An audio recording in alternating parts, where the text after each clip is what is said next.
Yo, can't will. And I had some concerns, and I thought, what better time than to address them than right now? So here we go. Yo. Hey, check me out. Hey. Let's have a conversation about the world and the way things are now. Come chop it up with me. But just let's take it. About terrorism and World War III.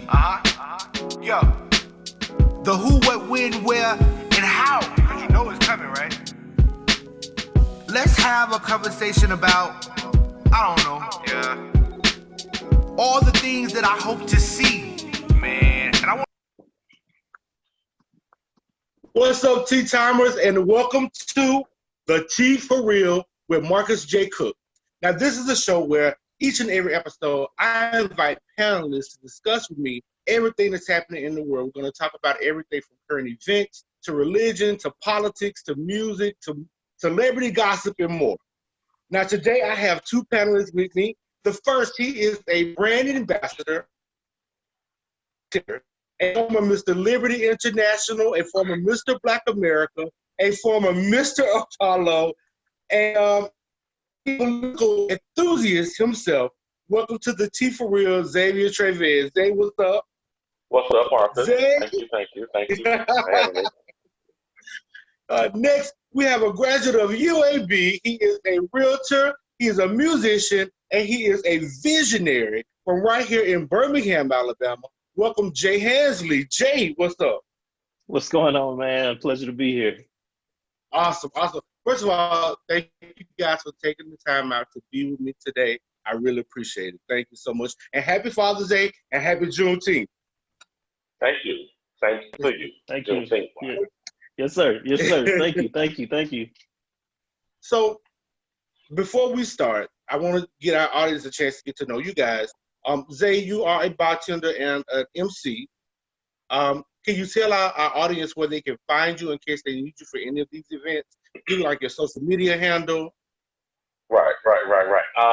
Yes, I'm a professional bartender and an MC, which involves my company, Be Great Entertainment.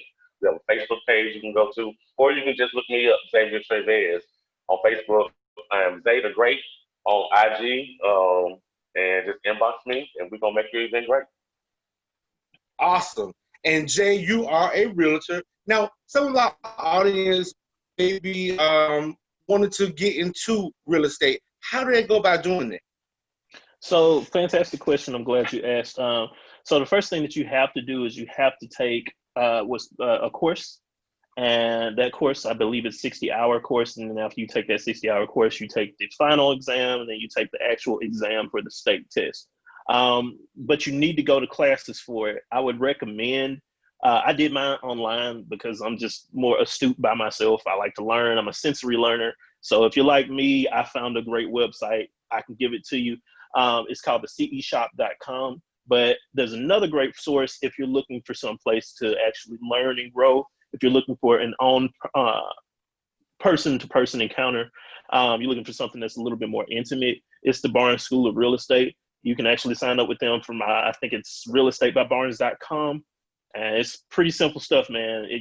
Look, if you want to get into it, there's room enough to eat for all of us. So I'm excited to have you on board if you want to join. So, and let me ask you another question. Now, if somebody was looking to purchase a home, how would they get in contact with you? Like, what's your social media handle? So my social media, my personal page is J M Halsey. That's JAYM and then HALSEY. J Halsey Realtor. J Halsey. I was about to say apostrophe, comma Realtor on Facebook, and then I am J the Realtor on IG. Wow. Well, thank y'all so much. So we got introduction out the way. Let's jump right into it. All right? Right. All right. So November 3rd, 2020 will be our 59th quadrennial presidential election to either re-elect President Trump or Mike Pence, or to usher in Joe Biden as our new president and our very first female vice president. Now, let's talk about why this election is so important. First of all, whoever the incoming president is, gets to pick 2 replacements for the Supreme Court justices. We know that Ruth Bader Ginsburg is retiring. She's the longest running liberal Supreme Court justice. And Clarence Thomas, who is the oldest Supreme Court justice, he's 72, he is also retiring. 11 states will elect governors, and 34 states will elect senators. Now, speaking of the Senate, in order for the Democrats to gain control of the Senate, they need at least 3 seats in the Senate and the White House. Zay, since you are our political enthusiast, do you think that this will happen, and why? It's tricky. Well, hopefully we'll retain the House, first of all. And you got some people's areas that's really in trouble, like Lindsey Graham. Everybody and watching TV, even people that's running in Kentucky against what's his name? The tall, skinny man, the leader of the Senate. He was a Republican from Kentucky. How about that? But you even see national Mitch McConnell. Thank you. You even see national ads on TV, like here in Birmingham, for people that's running against those 2 from South Carolina and from Kentucky, to help fund their campaigns. So it's a national push to get the Senate back, and especially for those 2, because they made such horrible decisions in this past 3 years dealing with Trump. At first, Lindsey was like, when before Trump really got the nomination, he's calling them all kinds of names and hating on them. And now he's licking literally the man's ass. You know what I'm saying? So, and the Republican Party is different. It is split really. They ain't doing a lot of talk about it, but you got the Trumpsters and then you got the regular Republicans, and the regular Republicans outnumber the Trumpsters. So, it's a very good possibility that we may get the Senate and to the White House, and backing up to Joe Biden, black female. Hopefully, my preference would be Kamala Harris. But she might not get it. Stacey may get it, and he may make her Attorney General. So hopefully, all that pans out. But it ain't gonna work if we don't go out and vote. Well, Jay, what do you think, Jay? Man, I'm probably the worst person to ask about that particular question. I'll be honest with you, because mostly my concern, I'm very concerned about the Senate, but I'm more concerned about the laws that are adopted from those that we elect in our legislature. As much as I would like to say I have a dog in this race, I really don't. I don't think that I really. Can you hear me? Mm-hmm. Yeah. I don't think that I have a dog in this fight, because I'm not truly supportive of either candidate. I like that there is a female vice president, and I agree with him. I think Kamala Harris would actually make a good addition. But right now, as far as our electorates that we have that's coming up in this coming election, I don't really line up with either one of the parties. I think that one of the things that bothers me about President Trump, and I remember telling one of my friends this, I was like, I think that he's socially going to be inept. And we need our president to actually be very, very conscious of social injustice, social activities, and more than just the economy. Because when you think about the United States, it's a melting pot of so many different things that make it the United States. And if you don't have somebody that is acutely aware of social causes and they're only thinking about socioeconomics, I think that we run the risk of, look at the state that we're in right now. I'll say there's some good that has come from it, though, because for the first time in ever, I've seen white people and black people join hands across the curtain and say, we stand for this one cause. And I think that's dope. I've never seen it. I've never seen it in my 32 years of life. I've never seen it. And I'm going on a tangent.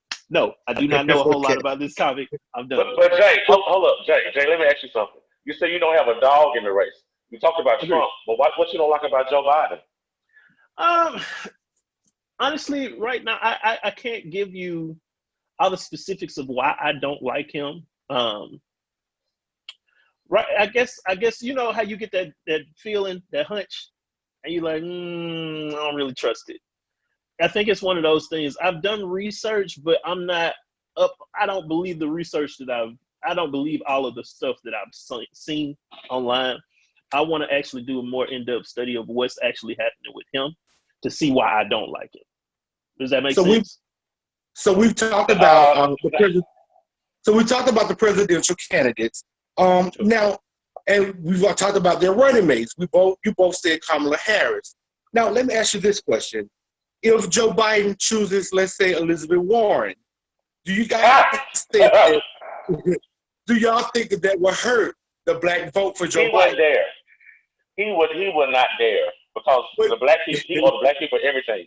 That South Carolina primary that he won, it cleared out to everybody. Do you have a device? You know what I'm saying? Are you using like a Bluetooth? Because this is really hard to hear you. Yeah, I am. I'm gonna take it off. Yeah, it's really hard to hear you. Oh, hold on. Okay. So while you're doing that, Jay, what if Joe Biden chooses Elizabeth Warren? What happens then? Do you think that it affects the black vote? I definitely think it affects the black vote. Right now, the anticipation is for him to get somebody black in there. Because, I mean, you have to realize he came right-handed with President Obama. Okay, so the expectations for him to put some person of color into that position, I think that if he goes with Elizabeth Warren, I think what's going to end up happening is most of us colored people going to be kind of mad at it. But that's just pure speculation. Well, so last question with this topic: what if Trump is reelected? What happens then, Zay? Oh, Jesus! If he's reelected? If he is reelected, what if Trump is reelected? Because there was a lot of black people. I really believe that if Trump was to win by some happenstance, especially I couldn't even imagine what November 4th would look like. I mean, it'll be so many protests around the country. Like, he's just out of touch with the mainstream America. Till 4 years of him would literally probably it'll make half the country mad, over half the country mad. It'll be some civil unrest. I really believe that. I really, really believe that. But then again, think on the other side, if Trump lose, because he already acting like he don't want to leave. You know what I'm saying? Like, y'all got to roll him out the door in a casket. It's gonna be crazy either way. You know what I'm saying? It's just gonna be crazy. Jay, what do you think if Trump is reelected? What happens to us? What happens to Black America? What happens to the Trump supporters? Oof. Well, that's a loaded question. I think the most simplistic answer. I'm going to defer to Zay's answer on that one. I think there's going to be some extreme civil unrest. I remember when he first got elected, we were all kind of standing there like, he seriously got elected. How did this happen? I don't even honestly, I don't know how he got elected over Hillary last time, but I think if it happens again, man, all hell gonna break loose. Yeah, it is. Yeah, it is. I remember going to work. I remember going to work the next day after he won, and I was just so mad. And then it was a guy I worked with. He was a gay white guy. He had a victory party for Trump. You know what I'm saying? And he was bragging about it and all that stuff. And I'm just like, you a gay man. That man is not thinking about you like that. I don't care nothing about your skin. And his name was Chris. And it really, I was at work, so I had to be tolerant of his views. They say several things you shouldn't talk about with your coworkers: politics and religion. You know what I'm saying? Because it'll spawn off a whole lot of different things. So yeah, the next day it'll be correct. It's gonna be some riots, like for real. Man, I remember the first day I went to. Oh, my bad. You got it. It's okay. Go ahead. I remember the first day I went back to work, because I worked in Gardendale, Alabama. So you can imagine how tense it was for me going back to work the next day. Wow. Yeah. And I just remember people being so excited that Trump won. Yes, everything's gonna be great. And I was like, are you serious? Do Do you really think? I was like, this is the same guy that's bankrupted a lot of his businesses several times. And he didn't even pay the people that think about the condominiums, right? He didn't even pay those workers. So I was like, if anything goes down, he's only going to be about self-preservation. So, I mean, right. And you can see that in a lot of the moves that he's made, the people that he's fired. Think about what was the medication that when COVID-19 was introduced, hydroxycortisone. Yeah. So I think it's chloroquine, hydroxychloroquine. Chloroquine, that's what it was. That drug is extremely dangerous. That's not something that you just take haphazardly. You take that if you're going to Africa. You take that if you're going to a third world nation where we don't have the type of resources to fight viruses that they have. We don't just throw that out there like it's nothing. That's right. So from white frailty, white guilt, to white privilege, to white blessing, Atlanta's mega church pastor Louis Giglio sat down with rapper Lecrae and CEO of Chick-fil-A to talk about our nation's history. Now, Louis Giglio, who said that we often see the curse in slavery, but we miss the blessing. And the blessing is that Black folk in slavery helped create a world for white people to live in. Giglio said that when white people hear white privilege, they get upset, they go crazy. So he said that we should change the name from white privilege to white blessing. Now, Jay, when you first heard this, what did you think? What did you make of this? Jesus Christ, boy. Oh, man, it still catches me off guard. It still catches me off guard. Like I'm still speechless right now. I don't know what to make of that. Like, the fact of the matter is that was a PR fiasco. Like, dude, the first thing you don't get on and say is we're going to change white privilege to white blessing. What you gonna get is an uprising in the community. I mean, look at the social climate right now. All right, so secondly, I was a little disappointed in Lecrae. Being a fellow man of faith, it was very disappointing hearing his music and then seeing him kind of just be there. You know what I'm saying? Like he was just there, but right. He wasn't. And so I expected him to check him right at that moment. And when he didn't, I was like, what happened to all of this stuff he was talking about in the music? Like, Lecrae is on that same tip as This Is America, but it just didn't happen in that moment. And I think that clip would have been very different if he would have spoken out at that moment. I mean, because you're talking about a guy who is largely a Christian, a believer, and he doesn't stand up for what he believes in at that moment. Of course you're going to be disappointed. That's right. So, Jay, what did you go? I'm sorry, I thought you were done. Go ahead. No, you good. Go ahead and finish your point. I was listening. Oh, well, I was just going to say that I think that, when it boils down to that particular instance, we've got to be more aware of what's happening at the moment. It just seems like he was kind of tuned out, or he was confused about what may have been happening. Right. And I feel like if he wanted to spearhead that moment, that was the time to do it. That was time, exactly. Zay, when you saw the video, what did you think? I was kind of floored. Either term don't sound good at all. So we were a blessing to the white people, and in return, we got beat, robbed, raped, lynched, and everything else up under the sun. You don't do your blessings like that. I mean, that's kind of backwards as far as I'm concerned. It just seemed like it. I know he had to help. I know he had to help prep that with his people. You know what I'm saying? Well, somebody on his team. He just didn't come. I mean, even if he just came up with it, he still wanted to run it past somebody. And for them to still even give him a green light to come out there and try to turn that from white privilege to white blessing, it just totally distracted me from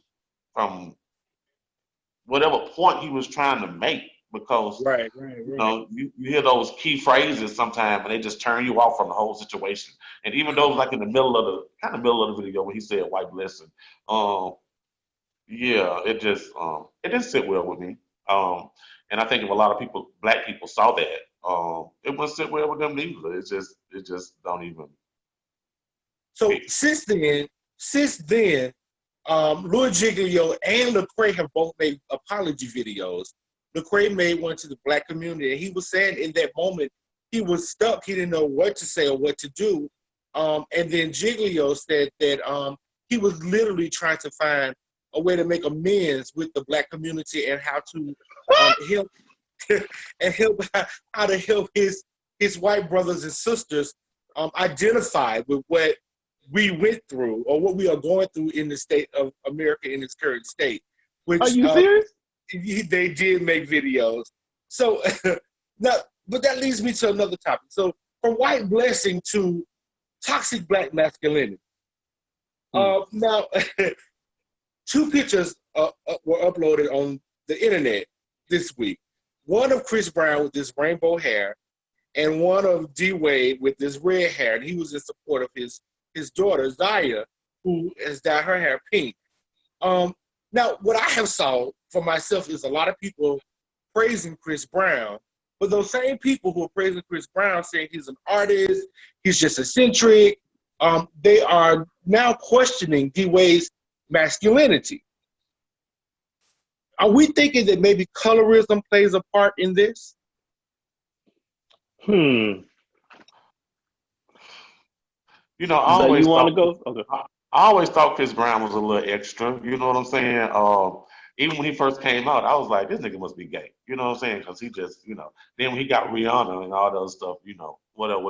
It do like a rainbow threw up on his head, you know.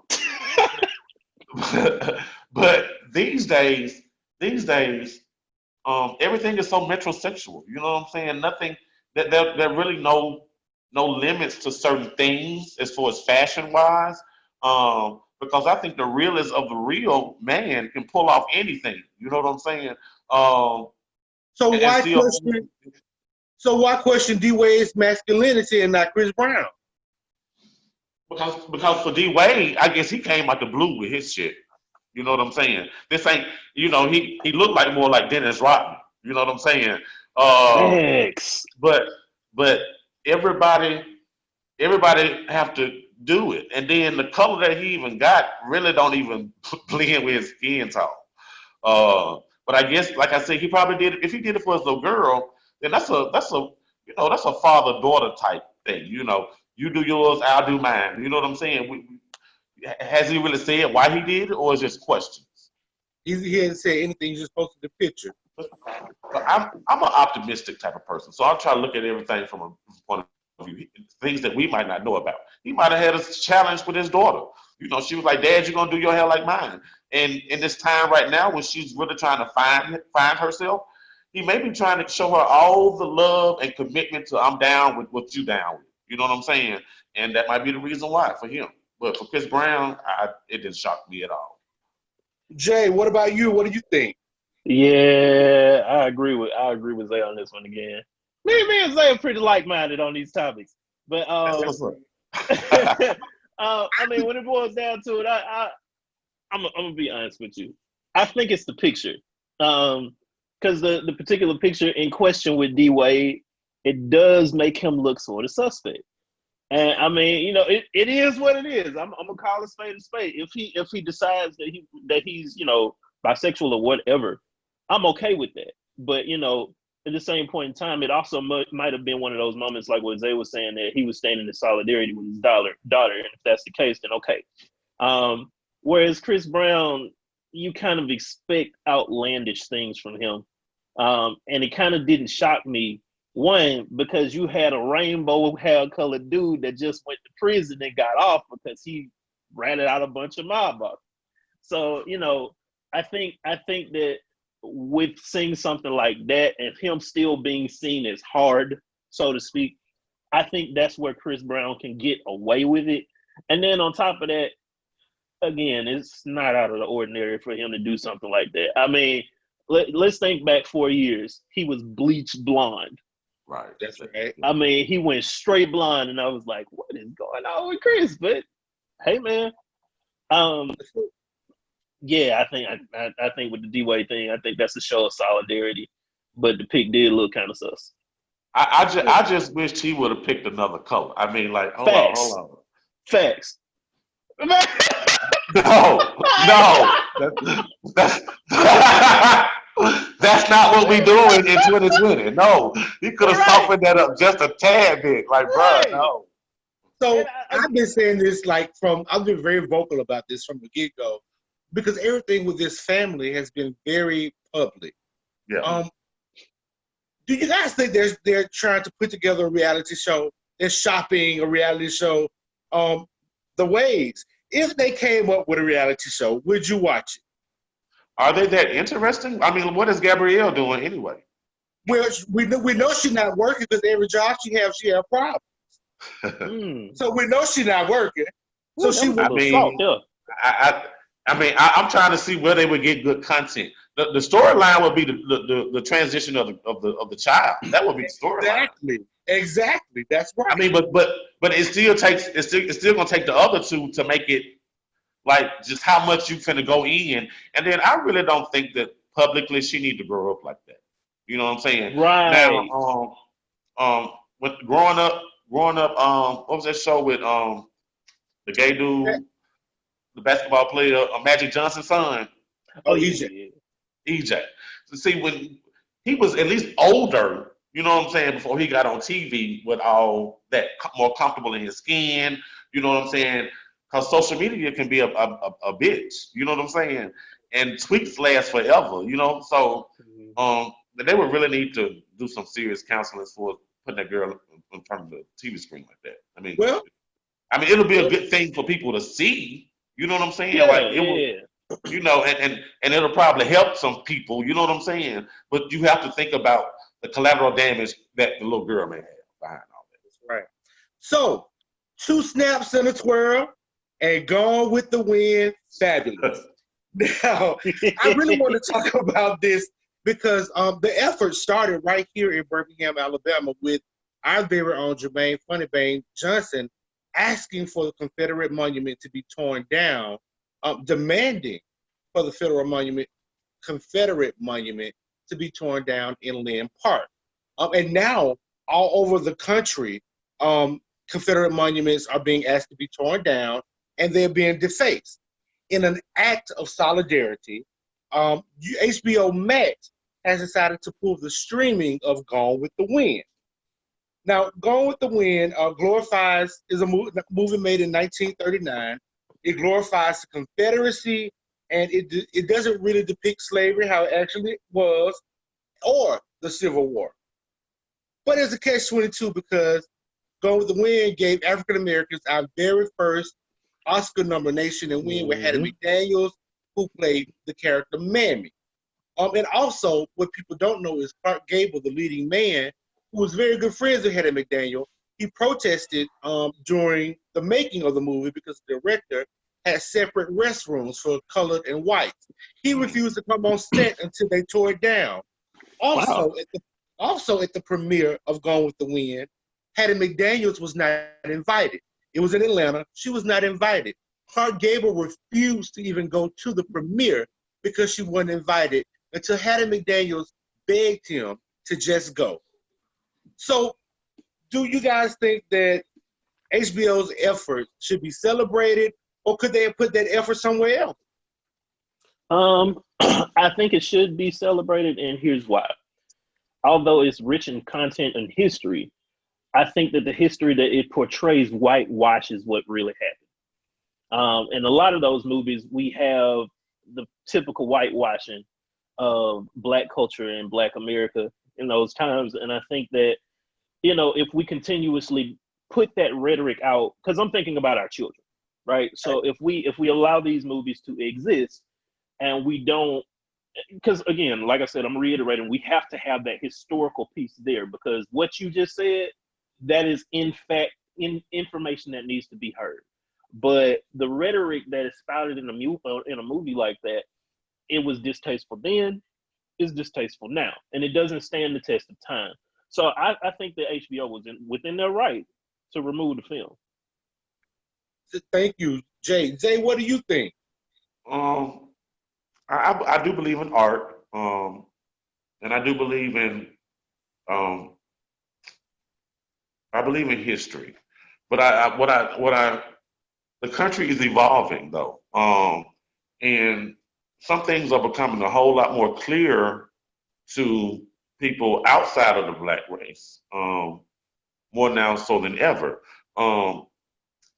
But sometimes we kind of got to have a limit on certain things. Now, you was talking about the Confederate stuff. You know, they even talked about changing the names of some of those army bases, because a lot of those army bases are named after generals from the Civil War.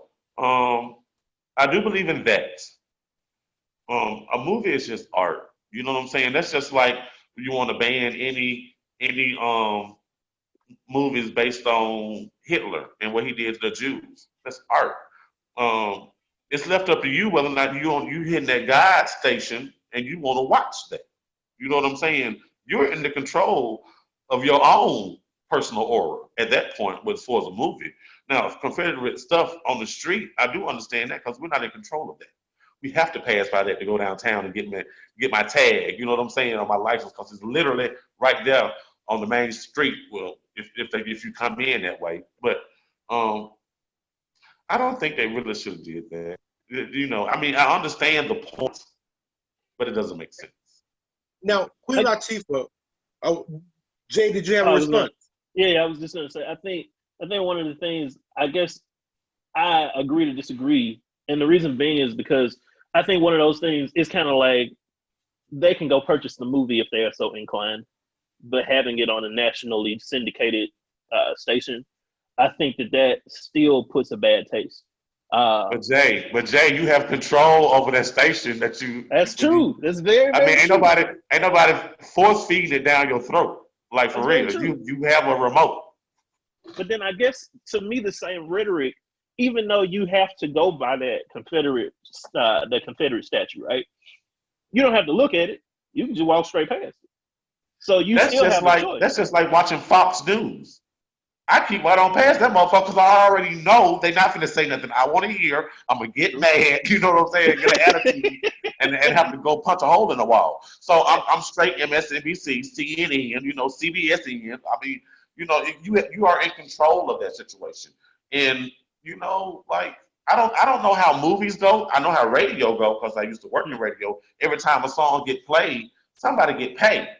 You know what I'm saying? So I don't know if movies work like that, if their families are, you know, getting some kind of kickback, you know what I'm saying, every time the movie's aired or somebody purchased it to air on their network. I just see a bigger picture than that. You know what I'm saying? I understand the semblance of it all. But at the end of the day, as far as the movie is concerned, you got control over that. So Queen Latifah, Queen Latifah, a few celebrities have spoken out about this. Queen Latifah being one of them, who actually played Hattie McDaniel in a recent Netflix series, Hollywood, by Ryan Murphy. And she said she wanted Gone with the Wind gone because of the damage that it did to Hattie McDaniel's career. Although she did win this Oscar, her speech, first of all, they did not let her in the Oscars that day. They kept her outside, and when they found out she won, somebody escorted her in through the back entrance, and they didn't allow her to even write her own speech. They wrote a speech for her and told her to go say it. And even after that, with the rise of so many black celebrities, black actresses in that time, Hattie McDaniel was still reduced to playing that same type of mammy character. So Queen Latifah was one of the ones who said, "Let Gone with the Wind be Gone with the Wind."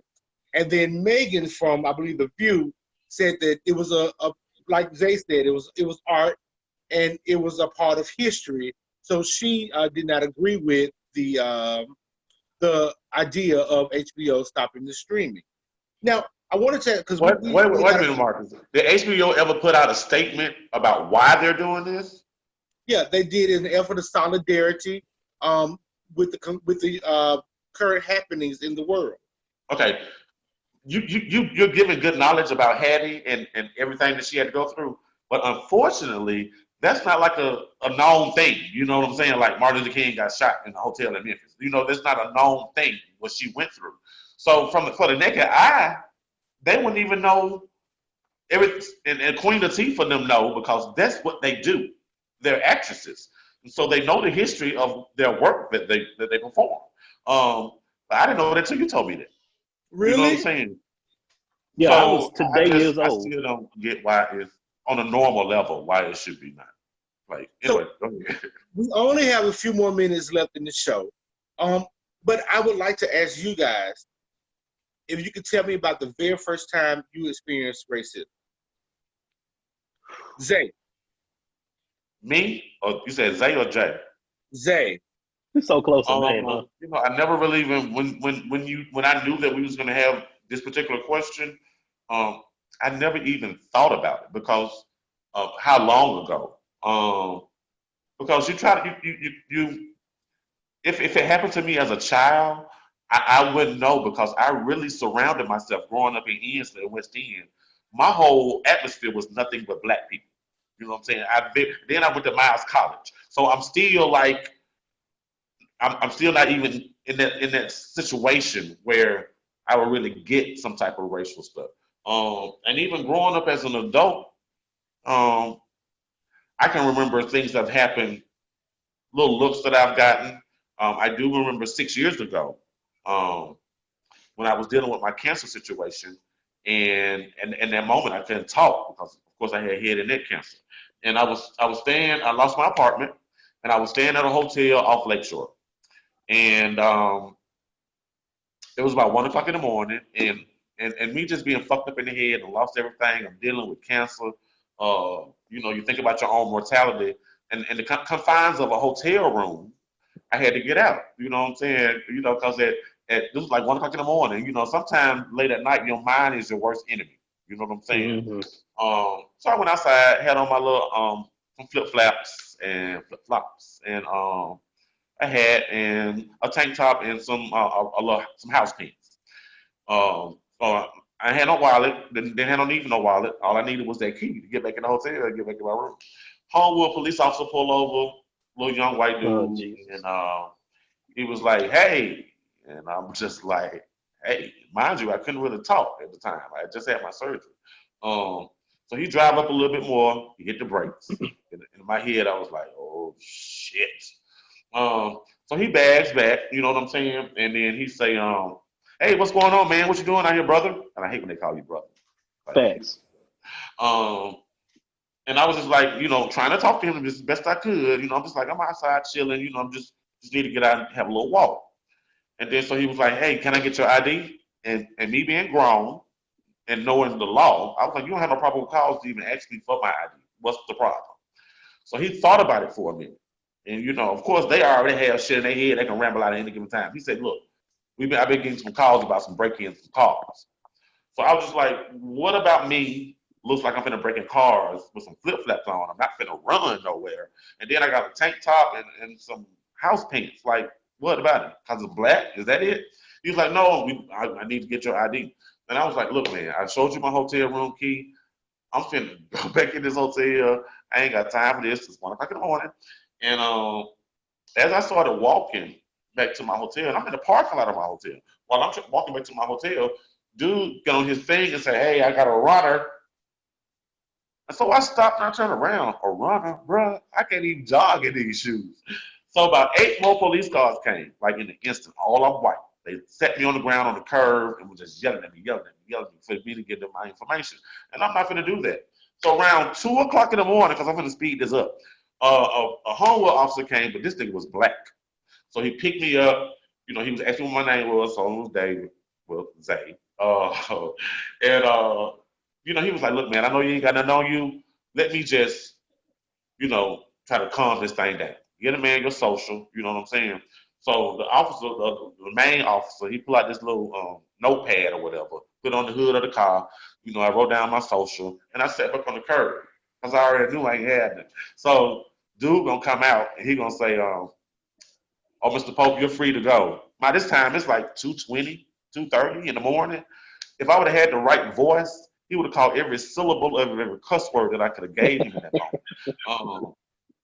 But racism is real, especially, they say Homewood, Hoover, Harrytown. Them 3 H's, they ain't no joke. I don't know about y'all, but racism is real, and especially in the police, because that's what we just talked about. And that's really much what's the conversation about in the United States anyway, these police. Now, Birmingham, they good. I ain't never had no issue with Birmingham. You're going to have to be really doing some really crazy shit for Birmingham to even stop you, because they be wanting to go by their way and just enjoy their shift and go home. But Homewood, yeah, I had an issue with them. Yeah. Well, we've already kind of gone over our time, but Jay, if you could just give us your very first time that you experienced racism. All right, I'll give you a condensed version. I've had several of them. I actually grew up on the opposite side of where Zay was. I didn't grow up. I grew up in West End, and then we left West End, went to Central Park Christian, and then we went over to Parkway Christian. That was where I first experienced it.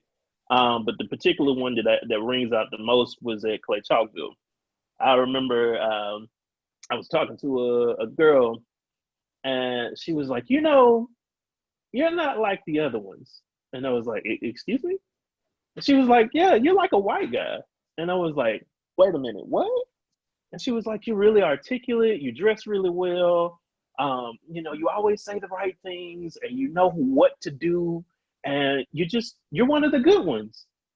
In my mind, I couldn't, because I'm in high school. So it's very hard to process what's really happening. You understand that this is racism, but you don't understand how to react. So I'm sitting there like, are you serious right now? Like, what does that mean? Are there delineations between good Black people and bad Black people?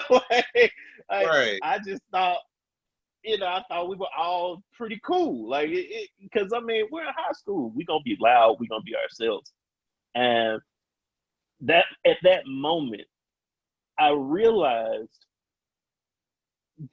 the reality of racism, especially in my seemingly white school. Because, the population was like 10% Black. So, and that wasn't the first encounter. I remember a teacher telling me she thought that I was extremely articulate after I wrote a paper. And she was like, wow, you are actually intelligent. Well, yeah, I'm just not one of these cool niggas around here that doesn't know how to speak right. Like, I remember those things. But I thank God for those moments, because they shaped me and formed me into the man that I am. Had I not gone through them, I wouldn't have been able to articulate to my son as he grows, this is the things that you look out for, son. You don't have to accept this, but you have to know how to deal with it. So that's right. Yeah, that was my story. I got plenty of them too. Plenty of them. Well, first of all, thank you guys for coming on the show with me. Thank you for sharing your views. Thank you for sharing your opinions. Thank you for sharing your stories. I very much appreciate that. And after this is over, when we get into the studio, I hope you guys come again so that we can do this all over again, this time in the studio. Can we agree on that? I'm with it. I'm with it. I'm with it. So Tea Timers, thank you guys for tuning in. Remember to click like, share, and subscribe, and come back so you can find out what's the tea for real. See y'all later.